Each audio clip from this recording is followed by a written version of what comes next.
The woman with thin, decaying arms and legs who died in front of the main character was her mother. Her mother, in her final moments, told Serena she was very sorry, which made Serena cry. She mentioned a paper she had given Serena, and Serena confirmed she still had it. The main character, Serena, is the daughter this woman gave life to, and her mother urged her to leave immediately once she passed away. Serena was, in a sense, reborn to her mother, who asked her to respond, expressing her love despite the painful circumstances. Watching her mother die felt like Serena's heart was freezing, and she struggled to reconcile this cold, fragile woman with the beautiful, healthy mother she remembered from her childhood. In her memories, her mother's velvet voice would call her, and her embrace would chase away all fears. Until the end, Serena's mother was only concerned for her, and Serena still recalls the moment of her birth, when her mother looked at her with tearful, despairing eyes as she fought a terrible illness. Serena thought this would be the end, but later, when she was again in her mother's arms, she wondered if her mother could find the words to express her love. Her mother greeted her with warmth, saying she was her mother, and Serena cherished the moments when her mother whispered loving words and lifted her up, pouring her soul into raising her for 7 years. Yet, at times, her mother seemed lonely, as if remembering Serena's first incarnation as her daughter. Now, Serena feels a similar fear, knowing her mother may be alone forever as she remains in this place, the first and the second daughter. Serena feels deep gratitude that her mother loved her twice, believing her mother truly belongs to her. The spell on the paper her mother gave her led Serena northward, though she didn't know where it would take her or how long she'd have to travel. Serena's mother was a sorceress, so they had always searched for a place of safety, constantly hiding and on the run. Serena desperately hoped this journey would reunite her with her mother. She didn't know if anyone had found her mother or if her mother rested peacefully. Serena frequently wondered if her mother still lay where she'd last seen her, the memory causing her immense pain. She cried out for her mother, feeling lost and with nowhere left to go. A man eventually found Serena and asked if she was awake, reassuring her not to be afraid. He assumed she was lost in the forest and offered to take her to a nearby settlement, suggesting they visit a doctor and find a place to stay. Serena recalled her mother's warning not to trust strangers' kindness, and she explained that she couldn't afford a doctor. The man reassured her that his friend, a doctor, would treat her for free. Still cautious, Serena explained that her mother warned her that trusting strangers could lead to trouble. The man acknowledged that she had a wise mother, but he urged her to trust him, assuring her he didn't want anyone else to die that day. He promised to reunite her with her mother once she was treated, as it was cold and windy, and encouraged her to take shelter. Waking up, Serena felt a warmth reminiscent of her mother's presence. She noticed hair similar to her own and was startled, realizing someone might recognize her. Her mother had warned her to keep her unusual pink hair hidden, as it could attract dangerous attention. Panicking, Serena denied that her hair was pink and told the man not to take her. He calmly reassured her that there was nothing to fear and asked her to look at him. Then he asked if her mother's name was Ariel, expressing relief that he'd finally found her. He hugged Serena and told her she should come with him. Confused, Serena asked him to wait, wondering if he truly knew her. The man introduced himself as Edwin Lishan and claimed to be her father. Edwin embraced Serena, explaining how long he had been searching for her and how many thoughts had crossed his mind during that time. Now, he was truly happy. Serena wasn't sure if she could believe this man was her father, but Edwin promised to explain everything in detail later. For now, he simply wanted her to understand that he was indeed her father, recognizing that it was difficult for her to accept so much at once. Edwin asked Serena to trust him and promised that they'd have time later to talk about everything and get to know each other better. When she first met her father, Serena wanted to confront him, to ask why he'd appeared in her life only now. But she couldn't bring herself to do it, seeing that he seemed to be barely holding himself together. She was curious about what pain he had endured and if it was as deep as her own. Instead, she told him that she believed him, and he thanked her for trusting him. Serena wanted to understand what kind of person her father was, but Edwin noted that it was still cold and suggested she take cover. Serena felt a bit awkward around Edwin, as he was a stranger to her. Every time he touched her, she got goosebumps, perhaps because she'd never been around anyone other than her mother. Her mother had only taken her to secluded places, shielding her from the outside world. Serena had wanted to ask her mother why, but each time she tried, her mother would gently ask her to sit quietly. Now, she couldn't ask her mother anything because her mother had worked so hard to protect her. She remembered her mother apologizing for having to leave her, which was how she had raised Serena alone. Serena suddenly cried out that her mother was still in that house, but Edwin assured her that she didn't need to worry. He had taken her mother to a place where she could rest in peace. Later, he promised, he would take Serena to visit her. Serena reflected on Edwin's words and realized that when he said he couldn't bear for anyone else to die, he was talking about her mother's death. Curious, she asked Edwin how long he had been searching for them. He told her he'd been looking ever since they disappeared, searching everywhere until finally, he arrived at that place, only to find Ariel's frozen body. Edwin had taken Ariel's body in his arms, pleading with her to wake up, unable to process anything else in that moment. When he finally collected himself, he found a piece of paper with her, a paper with a spell. Following its guidance, he had set off, thinking this might be his last chance to find his daughter. But before he entered the forest, a gust of wind had blown the paper from his hands. Now Serena understood that Edwin must have been frightened, feeling lost and alone in the forest. He promised her he would tell her everything once they got home. There were many stories he wanted to share with her, stories of his life with her mother, a life built in a world where only the two of them existed, where they loved and supported each other every day. As they traveled, another man asked Edwin about the child, to which Edwin replied that she was a princess and that they were headed to the palace. Serena was stunned. Seeing her shock, Edwin asked if she was all right and if she was hurt anywhere. Serena, overwhelmed, repeated, "Your Majesty," in disbelief. Edwin chuckled and told her that while he understood her surprise, she didn't need to call him that. He thought it would be better if she simply called him Dad, but reassured her that he wouldn't rush her if she wasn't ready. He also reminded her to drink water for her hiccups. It gradually dawned on Serena that her father was the emperor, the ruler of the country. She remembered her mother mentioning that the emperor had 3 terrifying sons. She also knew that the empress had died several years ago.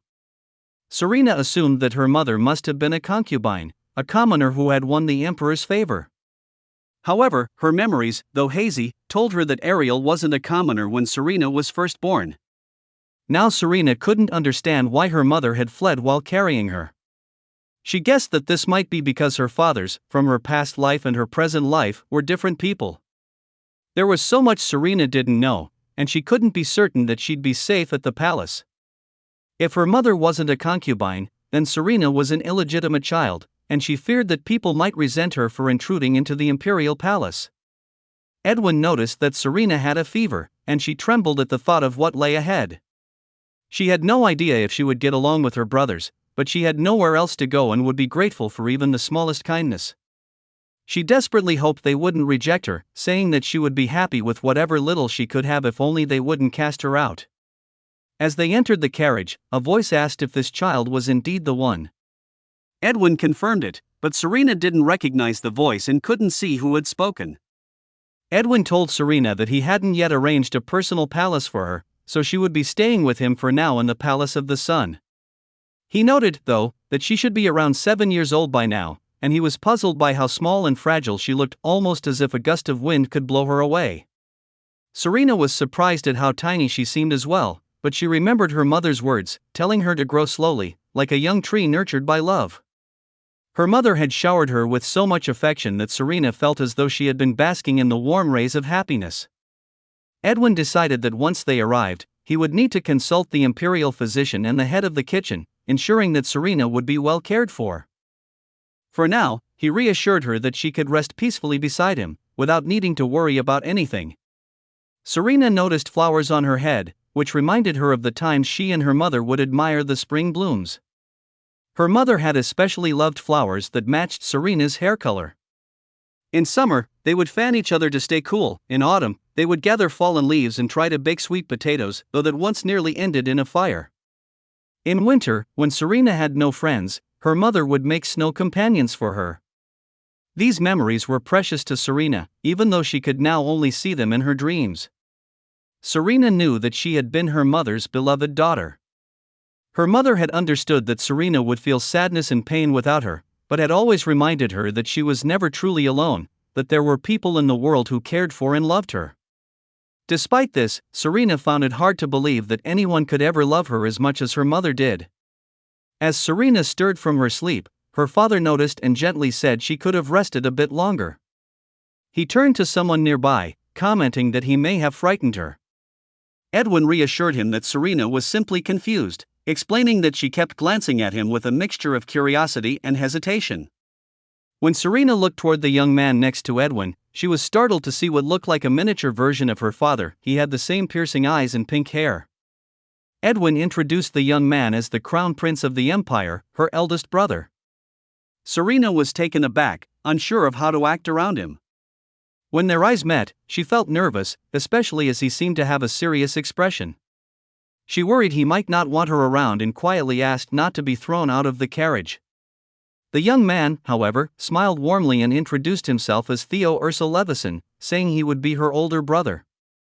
He told her that family members simply called him Theo, and he hoped she would feel comfortable doing the same. His radiant smile seemed as bright as the sun, making him look like a prince straight out of a fairy tale.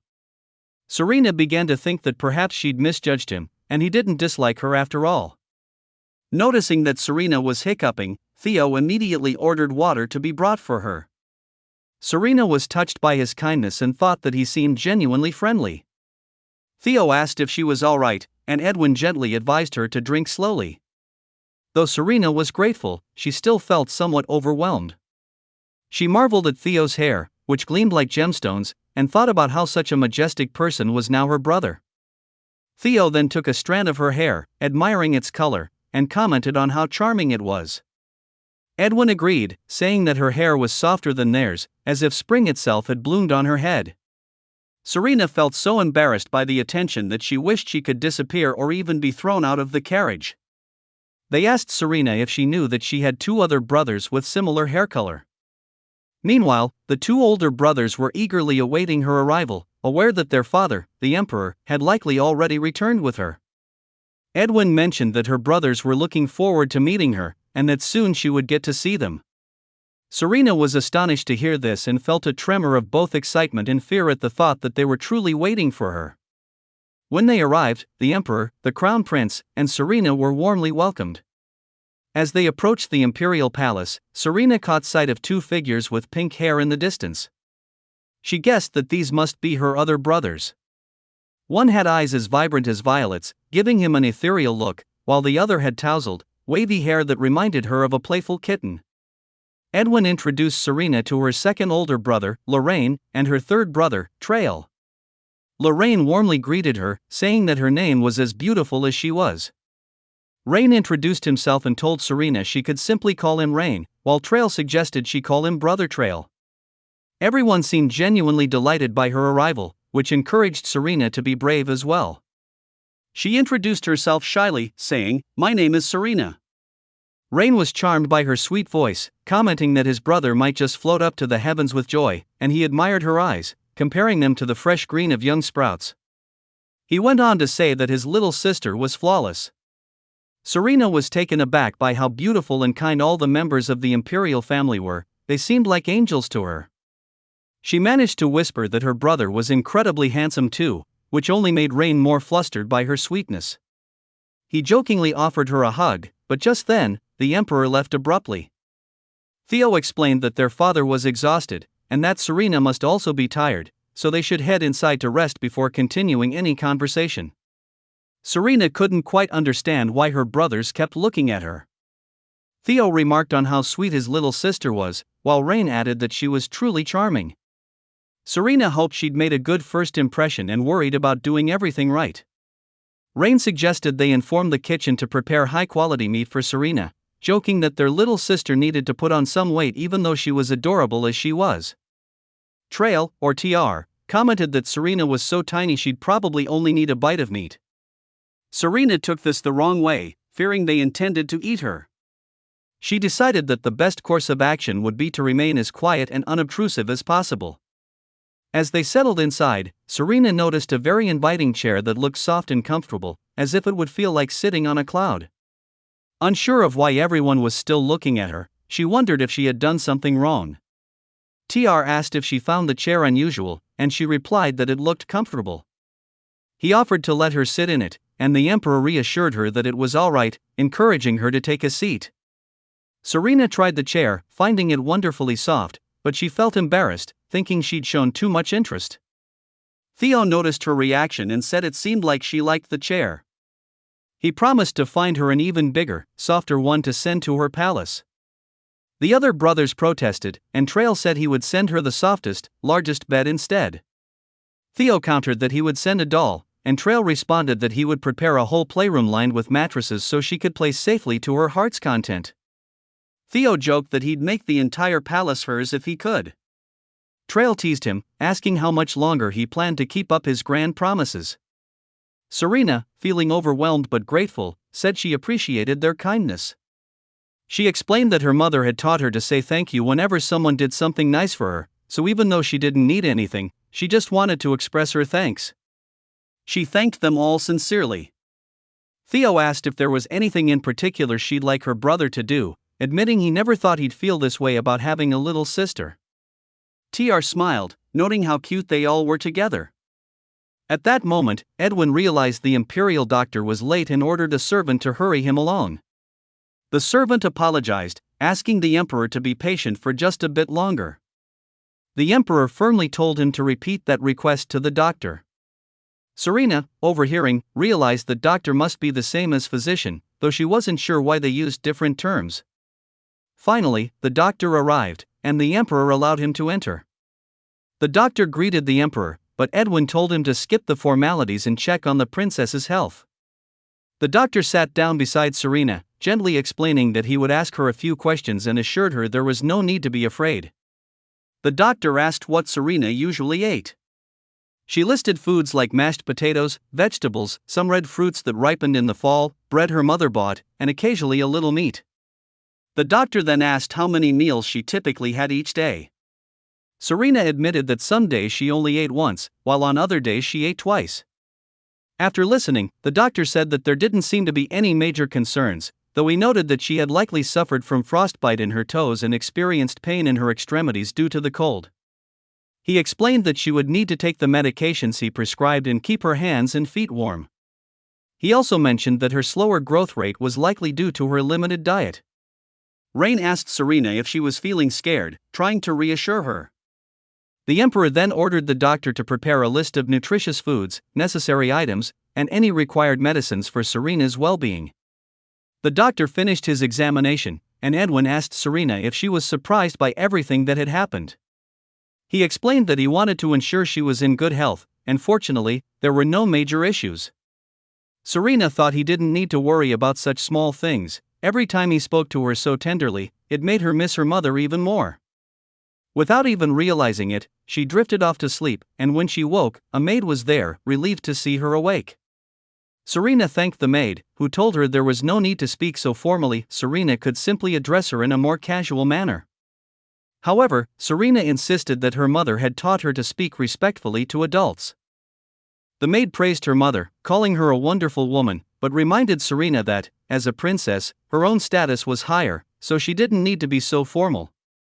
Serena was unsure how to respond, as she had never really spoken to anyone outside her mother. The maids finished preparing Serena, and one of them asked if she liked the way she looked. The other maids admired their work, raising their hands in approval. In their eyes, Serena looked absolutely charming. One maid even remarked that when the princess grew up, she would become the most beautiful lady in the empire. Serena, a bit shy, asked them to repeat, and they reassured her that she would undoubtedly be the most brilliant and beautiful in the land. Another maid entered and informed her that the emperor and the princes were waiting for her for a meal. Serena felt warm and cozy but wondered if she could truly enjoy life in this new place without her mother. She remembered the day her mother left her, when it felt like the world had ended, leaving her cold and scared. But meeting her father had changed something. In that moment, she felt as if she had broken free from the ice, stepping into a world of light and warmth, like the embrace of a mother's protection.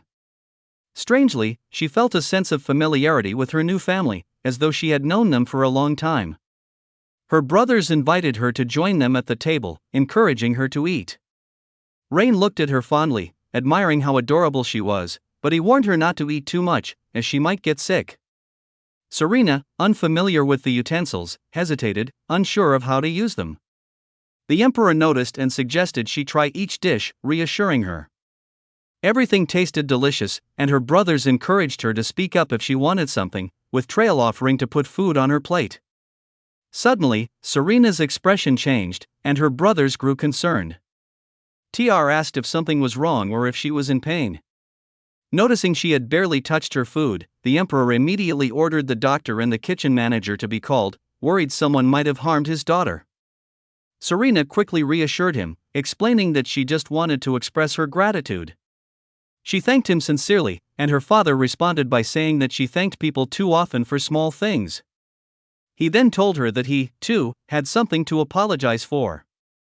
The emperor expressed his regret, saying she had endured so many hardships on her own while he, a careless father, took too long to find her. He thanked her for surviving and apologized deeply for not being able to protect her mother. He admitted he felt helpless, knowing he couldn't change what had happened, but assured her he had never given up searching for them. As he spoke these words of apology, his eyes filled with sorrow and loneliness. Serena realized she wasn't the only one mourning her mother's death, and she began to cry. Her brothers immediately jumped up, surrounding her in comforting hugs. Serena missed her mother deeply, and the emperor could only watch in silence, understanding the reason for her tears. Theo asked if his father was all right, and Edwin replied that he was, at least, grateful to have finally found Serena. The crown prince then pressed his father, saying he wasn't a child anymore and had a right to know where his mother had lived. The emperor explained that she had lived in a humble hut and had left behind a letter. He added that the curse hanging over Serena had now been lifted, and their only duty was to protect her, ensuring nothing like this ever happened again. To Theo, Serena was his precious little sister, someone whose eyes held the green beauty of a sunlit forest. She deserved all the love they could give. Serena wasn't used to interacting with people, and what others took for granted felt foreign to her. She had faced countless hardships on her own. Theo asked his father if he planned to tell Serena the full story.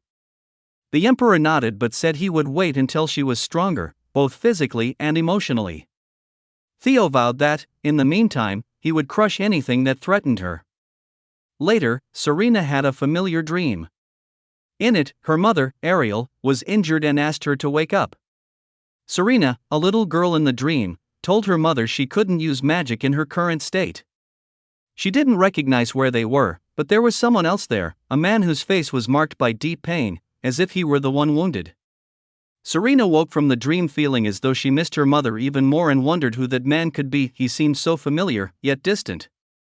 She decided she'd wash her face and try to think it over later. Rain burst into her room, greeting her with a cheerful good morning, and asking if she had slept well. Not wanting to talk much, Serena remained quiet, still adjusting to her new life as the emperor's second daughter. Concerned, Rain approached her, noticed she had a nosebleed, and immediately ordered the Imperial doctor to be summoned. Apologizing for overreacting, he assured Serena not to worry and brushed off her nosebleed as a minor issue. He joked, calling himself an idiot for panicking, but told her he'd take care of her. Rain tried to reassure Serena, even though he looked far more worried than she did. He promised that the doctor would be there soon. Suddenly, the emperor entered the room, asking what had happened. Rain quickly explained that he had accidentally opened the door too hard and hit Serena by mistake. The emperor turned to Lorraine and asked if he had really been so careless. Serena intervened, asking them to listen, and assured them that it wasn't her brother's fault. She explained that she herself had been lost in thought and didn't notice the door, asking them not to scold Lorraine. Her brother looked touched and asked if she had been worried about him. Serena nodded, noting that she'd lost count of how many times the Imperial doctor had been called just to check on her. The emperor asked if she had any other injuries besides the nosebleed, and Rain mentioned that her eyes looked a bit unusual. The doctor arrived and explained that Serena's eyes were slightly swollen because she had just woken up. With the examination finally over, Serena was able to join her family for breakfast, though they were now running late because of the whole ordeal. Theo joked, asking if Serena had really managed to get hurt first thing in the morning. Rain defended himself, explaining that he hadn't realized she was standing behind the door. Theo teased him, saying he'd expect something like this from Trail, not Lorraine, and called it a series of unfortunate mistakes. The Emperor even joked about removing all the doors to avoid such accidents in the future, which left Serena in shock, wondering if he was serious. Theo then told Serena to make sure to eat her vegetables. The Emperor mentioned that they would install medium-sized doors that would be easier for her to open, though he claimed it was just because he didn't like the current design. Serena knew he was lying and felt touched that he was making these changes just for her. Her father then cut her meat for her, and Theo reminded her to chew it thoroughly. Serena had heard that illegitimate children were rarely loved, so she felt uncertain if it was right to receive so much care and affection. She thought she should find a way to give something in return. Trail, or TR, asked Serena what her favorite color was, and when she answered pink, they all immediately began planning to redecorate her room and perhaps the entire palace with pink furnishings and flowers. Theo enthusiastically declared that he loved pink too, and Rain quickly chimed in, saying he loved it as well. Rain then mentioned that there were beautiful flowers blooming behind the palace and asked if she'd like to see them. Trail also expressed his desire to join, and the Emperor said they'd see each other again at dinner. Theo told her he'd like to take a walk with her next time, and Rain took Trail along, teasing him to stop talking so much. Lorraine took Serena's hand and asked if she wanted to go to the garden. He was so gentle and princely, like someone out of a fairy tale. Serena asked him if spring had come to this place, and Lorraine asked if she understood what magic was. She replied that she did, and he explained that magic had been cast on the garden to keep it warm, allowing the flowers to bloom year-round. Serena marveled at the thought that spring here was created by magic. Lorraine noted how much she resembled her mother, and Serena instinctively cuddled up to him. Startled, Lorraine asked if she was in pain or feeling unwell, urging her to speak up if she was uncomfortable. Serena looked up at him and asked why he was so caring toward her. Lorraine replied that it was simply because she was his little sister. Serena hesitated, saying that she thought she was an illegitimate child. Lorraine looked taken aback, realizing she had been carrying this thought alone. He told her that she was wrong, but noticed how troubled she seemed. Rain, overhearing, assured her that it wasn't true at all. Serena was visibly surprised. Rain then explained that her mother was actually the Empress, so Serena had the pure blood of the Imperial family in her veins. She was Theo and Trail's full sister, while Lorraine himself was the illegitimate child. Serena was completely shocked, unable to comprehend that Lorraine, not she, was the one considered illegitimate. She asked him to explain more, as she had no idea about her family's history. Lorraine told her that her father would explain everything to her soon, apologizing that he couldn't share more details himself. He added that she had faced many hardships because of the complicated circumstances, and he regretted that he couldn't be more forthcoming. Realizing her mother had been the Empress, Serena felt a strange mix of emotions, but seeing Lorraine look so sad, she told him not to worry and that she would wait patiently for answers. Just then, a loud call interrupted them, and Rain remarked that Serena's little bear had arrived. Trail came rushing over, announcing that her sweet third brother was here. Out of breath, he asked if he could have a hug, as he had hurried through his training just to see her. Serena hesitated, and Trail, realizing he was still sweaty, apologized for not having time to freshen up. But Serena reassured him that he didn't smell bad and offered to hug him, extending her arms. Trail's face lit up as he agreed with a smile, embracing her. He smelled like a fresh breeze, and he looked over at Lorraine, almost in disbelief, asking if Serena was really hugging him. Rain confirmed, smiling, and told Trail that this wasn't a dream. Serena, embarrassed by all the attention, felt as if she might just melt into the ground. Trail apologized, saying she was just too sweet and he couldn't resist hugging her, promising he wouldn't do it again without permission. Curious, Serena asked about the small device Lorraine was holding. Lorraine explained that it was a videosphere, a magical device that captured moments, and he had recorded this memory of her with her brothers.